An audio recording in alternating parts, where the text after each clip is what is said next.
All right. Good morning, Savannah, and welcome to the Savannah Business Showcase. I'm your host, Taraz.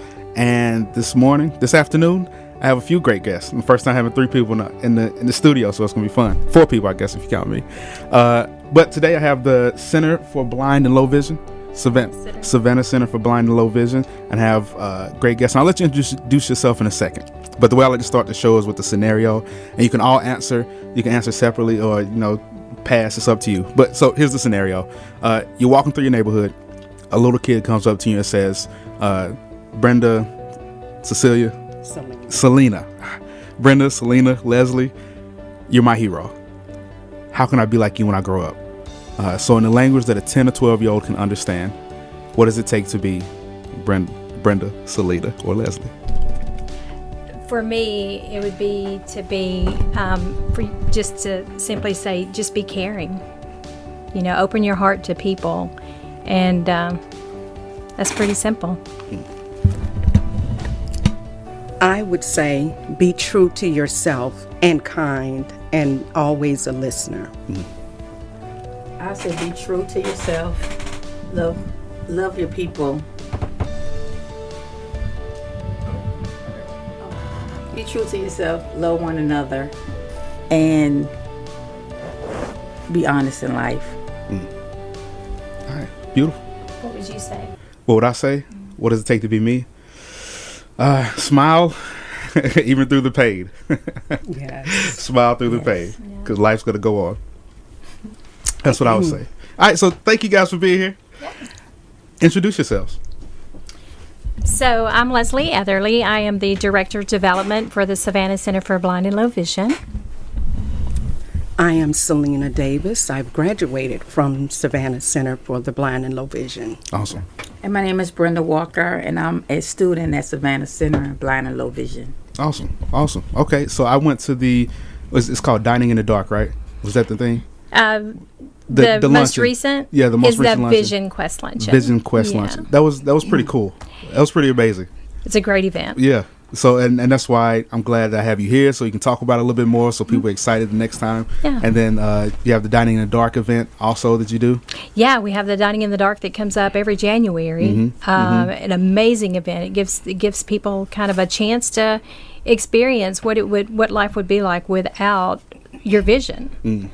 It really, as crazy as this sounds, it really opens up your eyes, on how life could be and how life is for the students that come to our center. Right. And that's what I got from the luncheon. What was the speaker's name? Amy Freeze. Yeah, when she had everybody close their eyes. First of all, when she had everybody put their phones and their wallets in the bin in the middle of the table, I was nervous the entire time from that moment on. And then when she asked us to close your eyes and imagine never being able to see your family again, never being, not knowing how to get dressed, like where are your clothes, where are your keys, how do you feed yourself, how do you drive, all that stuff. And then the first thing I realized is like I could probably find my clothes, but I probably wouldn't trust my family after a certain amount of time, because I know my son would start playing pranks on me in no time. All right, but anyway, okay. So what does the Savannah Center for Blind and Low Vision do, and how do you guys help Savannahans? We're a local nonprofit, been around since 1963, so we've got a few years out there. We're a training facility for people who are blind or visually impaired. When you go to your doctor and your doctor tells you that you have either one eye condition or another, then they're going to refer you to our center. And when you get to our center, you'll see our low vision doctor, Dr. Emerson Brown, who will put you through a series of tests. And these ladies here can kind of go over that because they've experienced that. And then depending on what you decide, if it's something that can be, if you just need something that's going to help you with magnification, then we'll do that. But if it's going to be a long-term vision impairment that you're going to have to get used to, then he'll recommend that you go through the center's program, which is about 4 to 9 months, depending on the students' expectations, their goals. Gotcha. Okay. And okay. Go ahead. Oh, okay. Yes. My name is Brenda Walker again, and I started. I'm diagnosed with retinal dystrophy, and that's a disease where I have a eye disease that I have that reflects that with light. I have no peripheral vision, and when I first went to Dr. Brown, he was telling me about the program, and when my doctor referred me, then I first went and he examined me and gave me some glasses. And then went back home, like still feeling sorry for myself, knowing it was a change in my life. Then one morning I just got up, went look in the mirror. I saw my vision had changed. Immediately started crying. And then after that, then I started looking for the phone number and thought about the center, call. They did an intake within a week. They called me back. So when I got there, I was kind of frightened, knowing that it was a big change in my life because I worked in the medical field for over 15 years. Gotcha. And with the change, I was like, oh gosh, what's going to happen? My family, changing my livelihood. I think I was thinking more what people thought about me than myself. Then once I got to the center and started meeting people, starting hearing other people's stories, that's when I said, okay, you know what, I could do this. I did it before, I was living my life before. So, gradually I started, doing things and like, oh gosh, I started feeling good about myself. Yeah. Like, oh, I could do this. It's still a long transition, but at the same time, I done come a long way. Yeah. And it's just like, people like, oh, you blind? I mean, low vision, blind. I'll say, low vision. I only use the word blind. And I just be out there, I'm my mobility teacher. I be out in the city walking around, catching the bus. All right. Learning how to cook. I always learn how to cook, but using things that, new tools and stuff that, for people that are vision or impaired. And I mean, I just love it. The center, has done tremendously for me. So what types of things did the center help you with? Cooking. As far as cooking, it's different when you're in your house and you know how your house is, but different tools of how to use it. Knives, forks, water, boiling water, fixing tea. I have grandchildren, so I cook for them, even for myself when they're not there.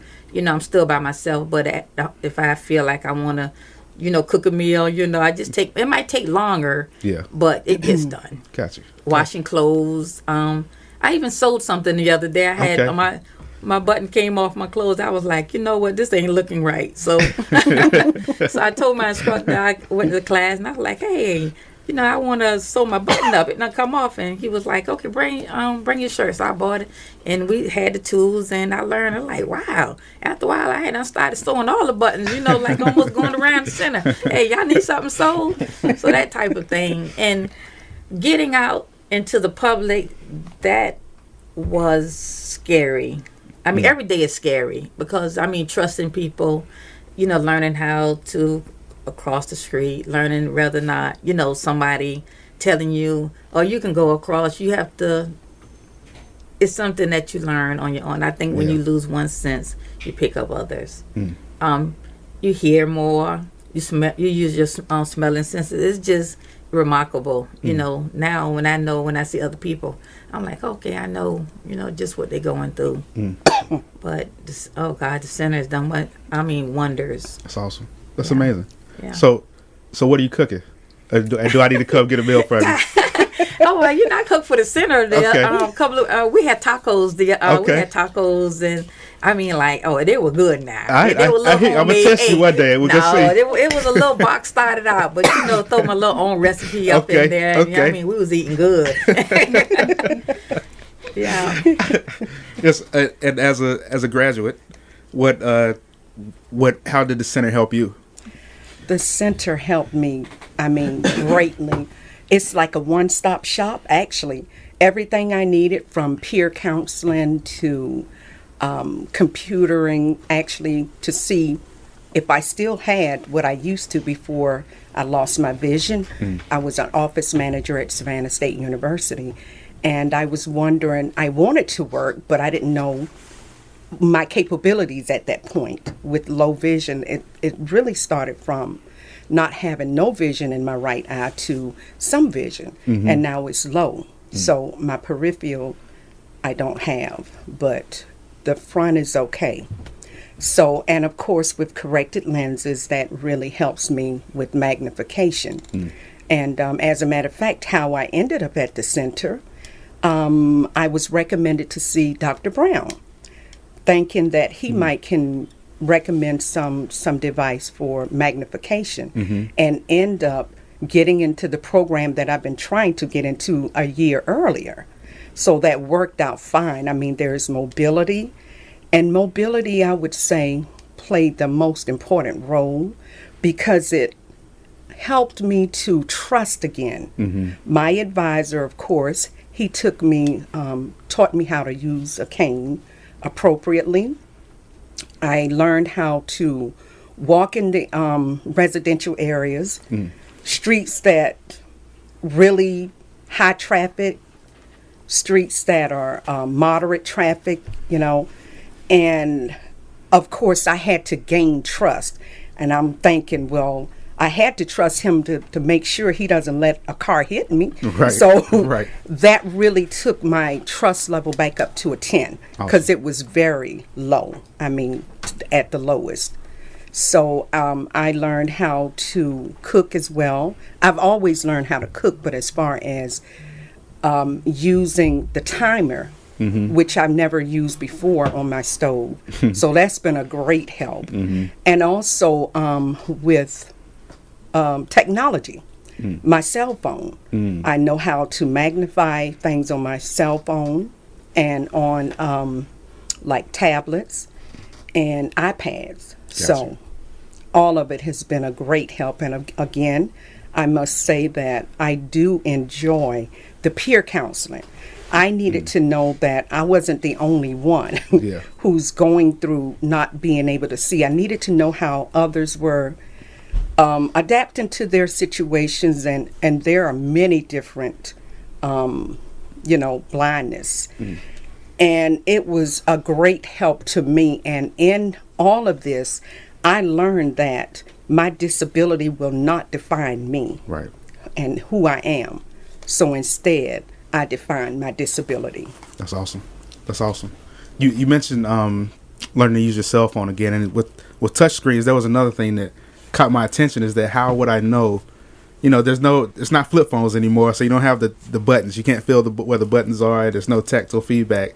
It's just a touch screen. So if you have low vision, how do you know how to use a phone unless you magnify it, I guess? Exactly. Okay. Through magnification, there are different apps that you can program on your phone where you just tap twice and it'll magnify it. So there are many different ways, that will help. Got you. Okay, so you mentioned signing up and getting an advisor and having peer counseling. So, like, what is the process? So, there's a person with low vision or person that's blind listening to this right now. What is the process they would go through once they go to the Savannah Center for Blind and Low Vision? Well, the process, first you have to have a prescription that definitely show that you do have vision loss. Okay, that's for starters. And you will speak with Ms. Annika Futch. That's the person who will assess you to let you know whether or not you qualify for the program. And I think in most cases you do qualify. Of course, there's income and other criterias. And from that point, it just depends on your vision loss. There's programs for many different, as Leslie said, from 4 to a year of sessions, perhaps. And it just depends on your needs.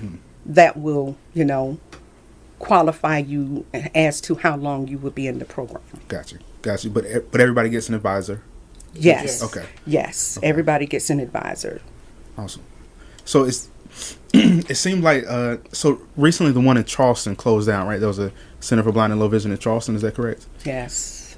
Or they're about to close down, or they might have. I'm not real sure about the details on Okay. that. So Okay. I won't. Yeah, I'm not sure about that. I know that was one thing that Amy had said, at the luncheon.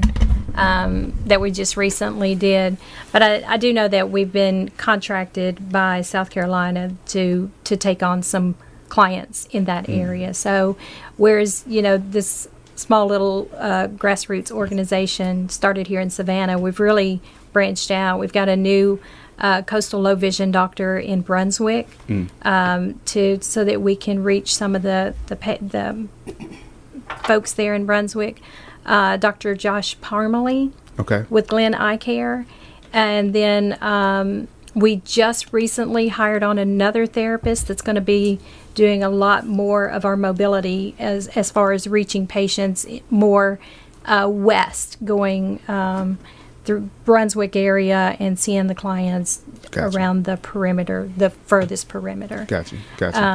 And now we've got contracts out with South Carolina to go and see some of their patients over there. Gotcha. So and I we're guess growing. I guess I asked that question because I want to make sure that Savannah Center for Blind and Low Vision stays strong like they are. So like, how can the people who are out there listening help and get involved and volunteer or donate? Like, what are some ways they can help out? Yeah, that's pretty easy. You can go to our website. It's www.savannahcblv. That's Charles Boy Love Victor .org. Or you can just contact the center. The phone number is 912-236-4473. And if you or someone in your family has vision impairment or see that coming down the road, then certainly talk to your doctor, because you have to have a referral in order to come to the center. Awesome.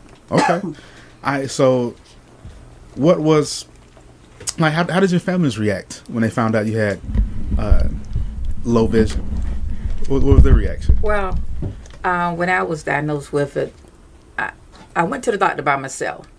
And when my doctor told me what was going on, I was like, oh my goodness.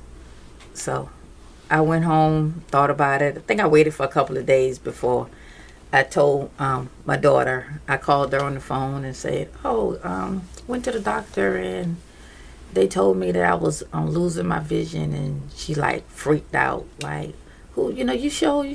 So we talked to the doctor. She called the doctor back and the doctor explained everything. And I ended up going to Duke University for a second opinion. And that went on for about a couple of months. Then it came up with the same diagnosis as the doctor here. And then some of my family members, they got to a point that, she's not blind. I think for a person to do some of the things that I do, to them it's like blind. To them is just somebody that just the old, I guess they would say the old way, walk around with a cane. At that time I didn't have anything and wasn't going to the school. So after that, they adapted fine later. My neighbors, they end up helping me. They end up being all right. You're right. It is hard for family members to cope with it, but I guess they saw that I still had a good spirit and still was doing the same thing. Yeah. It was like, oh, well, okay, auntie will be all right. My mama will be all right. Yeah. And then my grandkids, they help me a lot. Good. And I go to sports games with them, practice, school stuff. Okay. And, like school, everybody like, oh, there go Miss Walker, and they're like, oh, gosh, for you to be visually impaired, you sure get around good.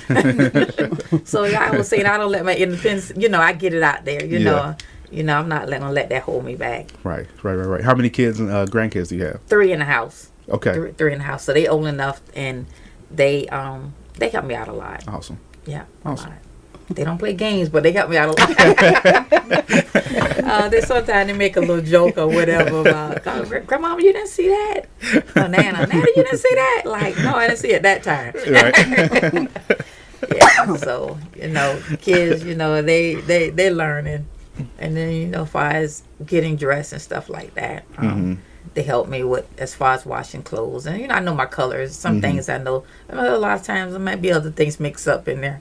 But it's good. I don't use bleach. That's right. I don't use bleach, so everything might wash together from time to time, but they still clean. Yeah. Miss Selena, how did your family react? I think my family was shocked, you know, from someone who's being like the sharpest tool in the shed, you know, having my own liberty, always doing this and doing that, and come to find out I can't do this and I can't do that. But my faith was unshakable. I'm like, you know, the devil is a liar. You will not have my vision, you know. And of course, I stuck strong with my faith. I prayed daily, thanking God that He will return my vision to me, restore my vision unto me. And with my children, it almost seems not just my children, my siblings as well.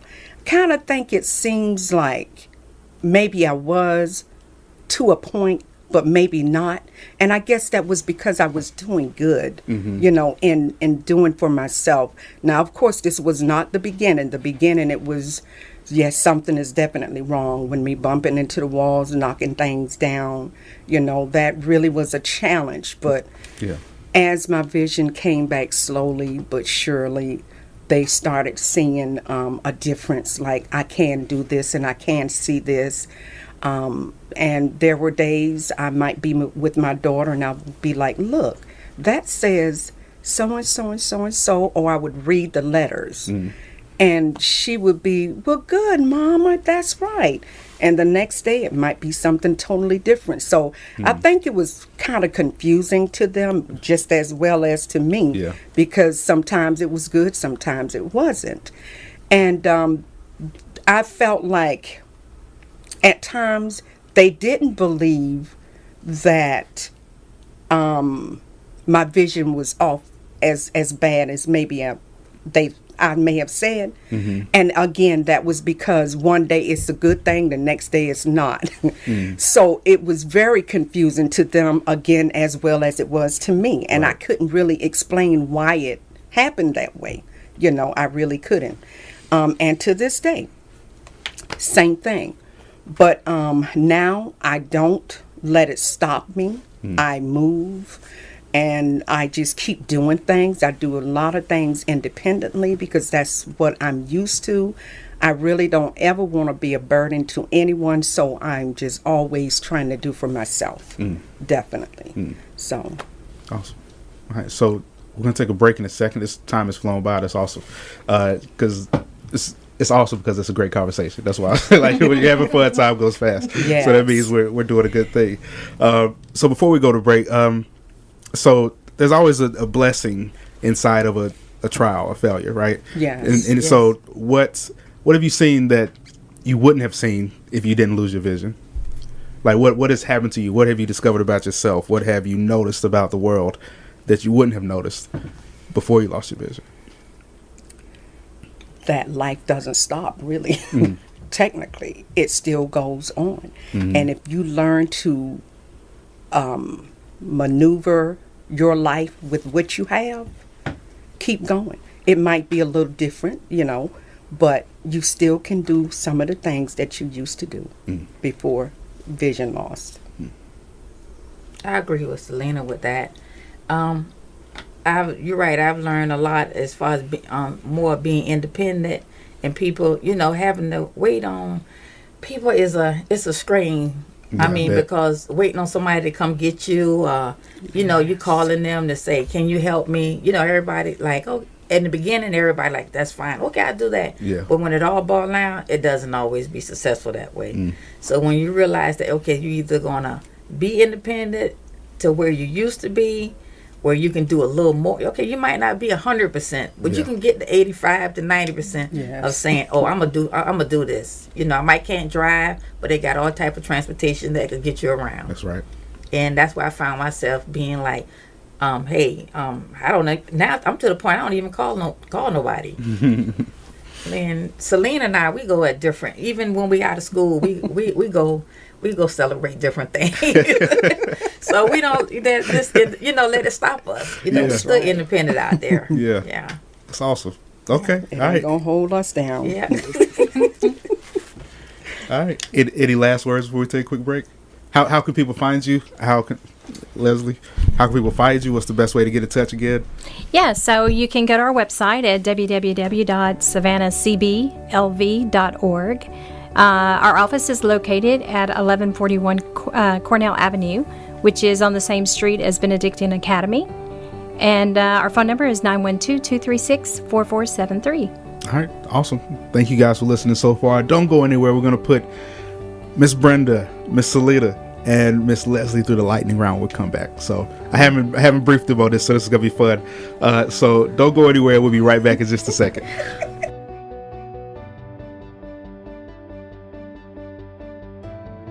Good morning, Savannah. Welcome back to the Savannah Business Showcase. Good afternoon. I said good morning again.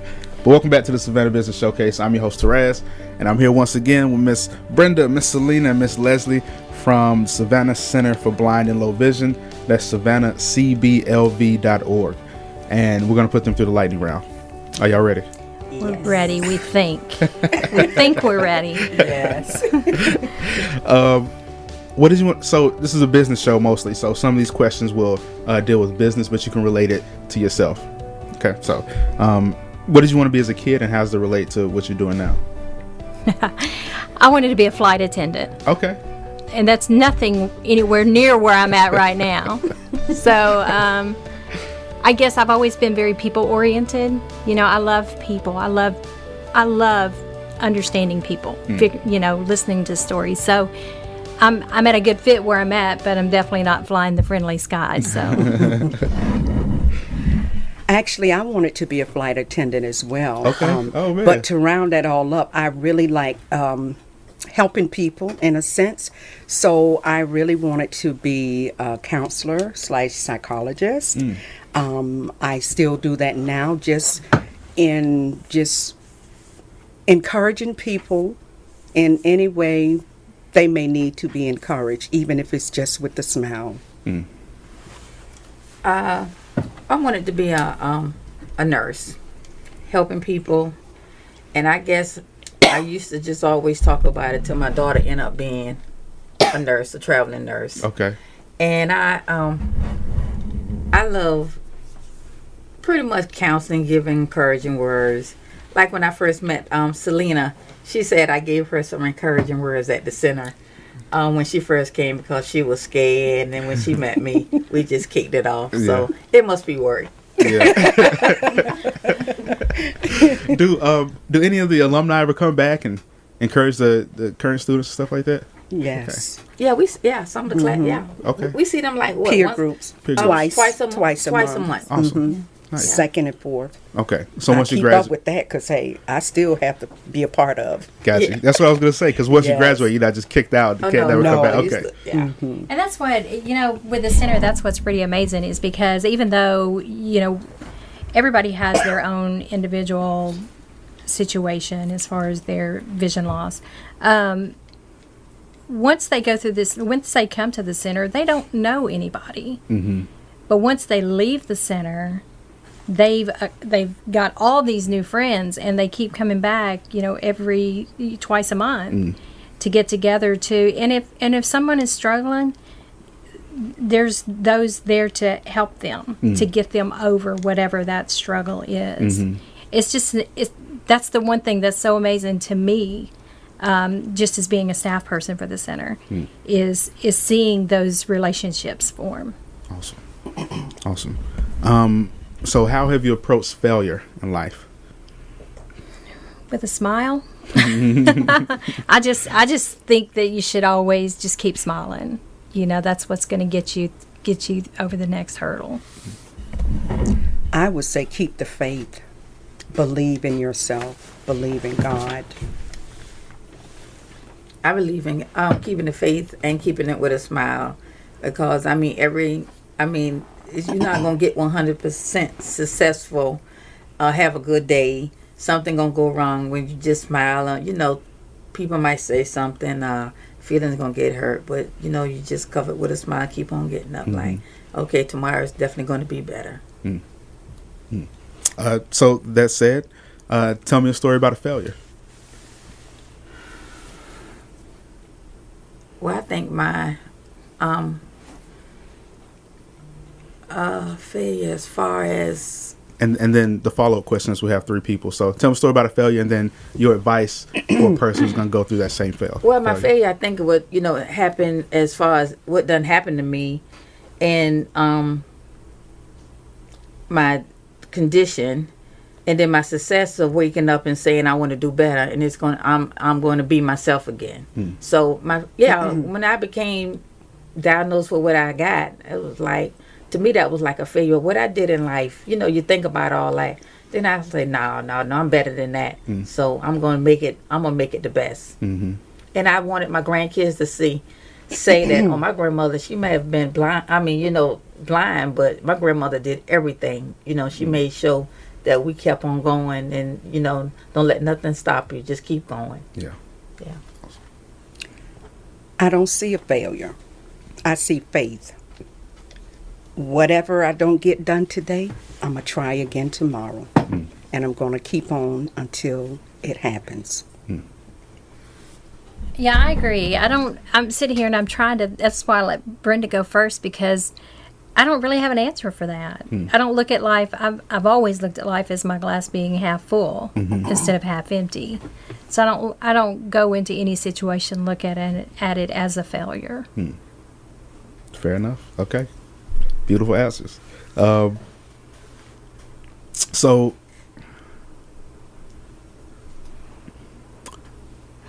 all these are business questions. Okay, let's do this. Tell me something most people don't know about you. Go ahead, Brenda. You get to go first. Oh goodness. Don't know about me. Well, I can't. Let me see. I can't play an instrument. Sing. I think I sing pretty well. I don't sing out in the public, but to myself. To myself, I sound good to me. Hey, my grandson say I sound good, so that's one encouraging person. Go. So that's one step. I'm getting one step closer.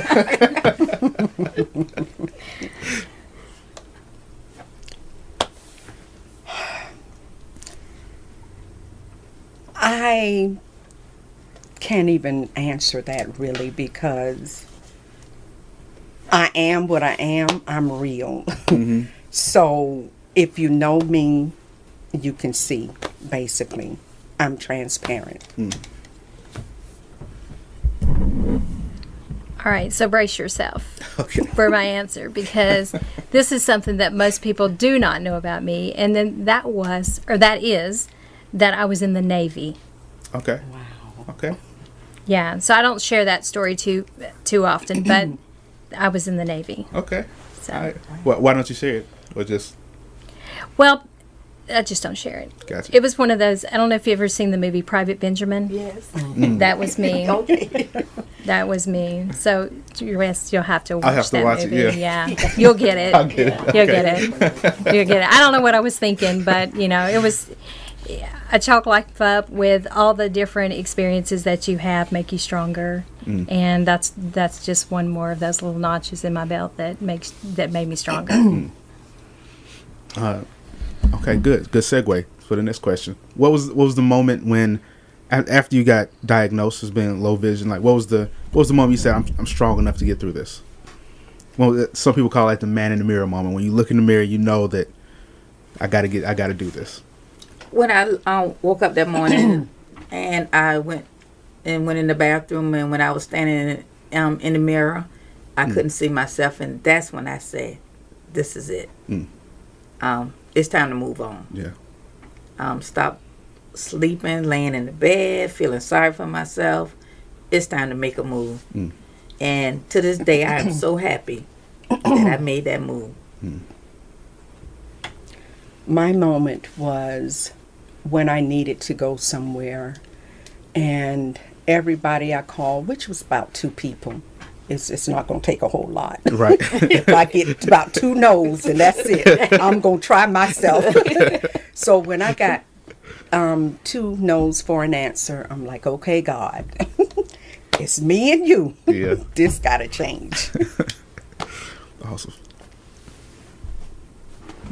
Well, my vision isn't perfect. Well, I But Like, has there ever been a moment in your life where you said, I'm gonna change?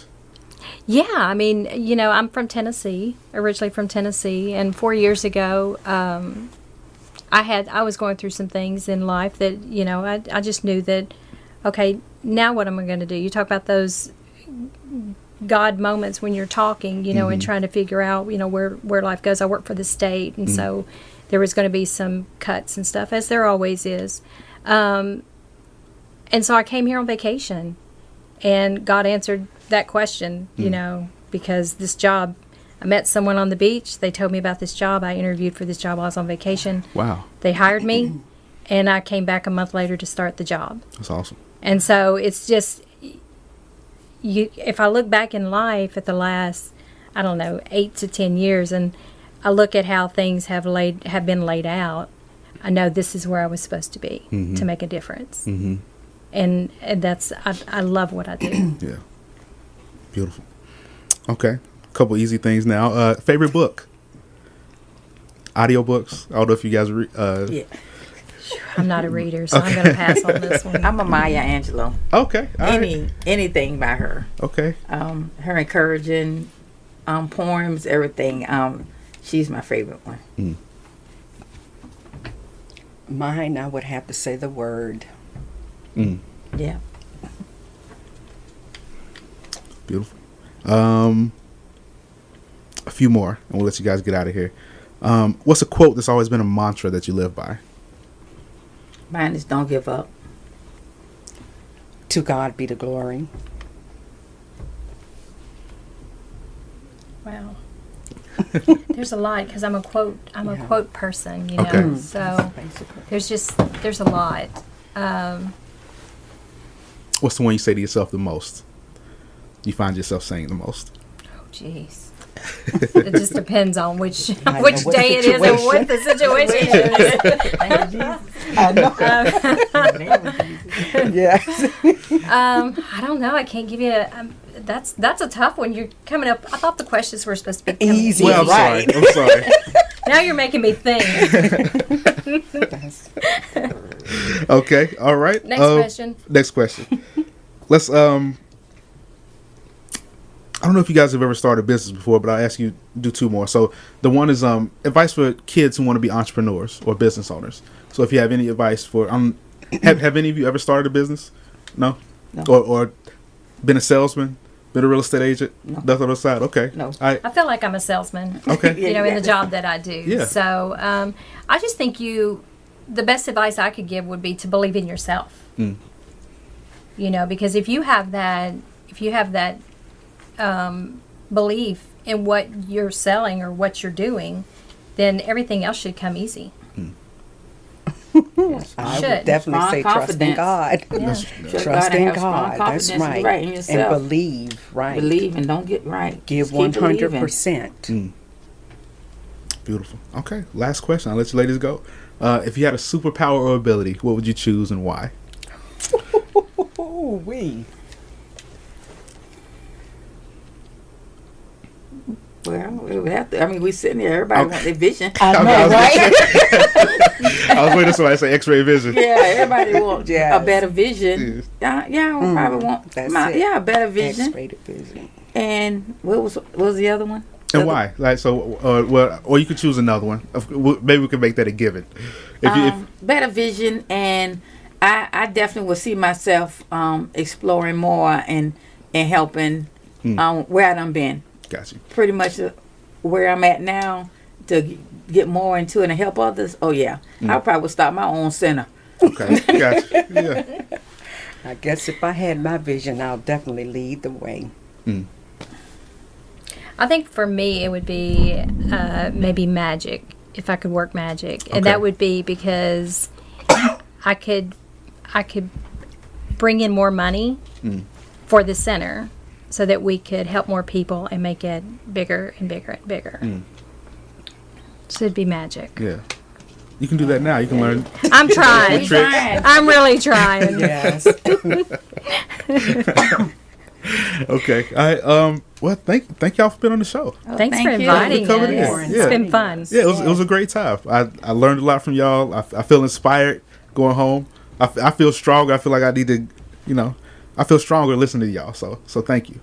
Thanks for coming to the luncheon. Yes. That's our way of letting people know it's free. It's 1 hour, and that's our way of letting people know what the center's all about.